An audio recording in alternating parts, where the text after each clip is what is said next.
হায় চিল, সোনালি ডানার চিল, এই ভিজে মেঘের দুপুরে তুমি আর উড়ে উড়ে কেঁদো না গো।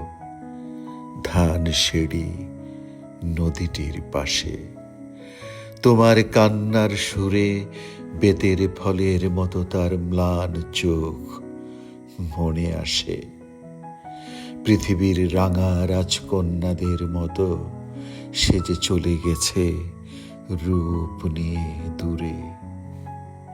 আবার তাহারে কেন ডেকে আনো? কে হায় হৃদয় খুঁড়ে বেদনা জাগাতে ভালোবাসে। হায় চিল, সোনালি ডানার চিল, এই ভিজে মেঘের দুপুরে তুমি আর উড়ে উড়ে কেঁদো না গো। ধান সিঁড়ি নদীটির পাশে।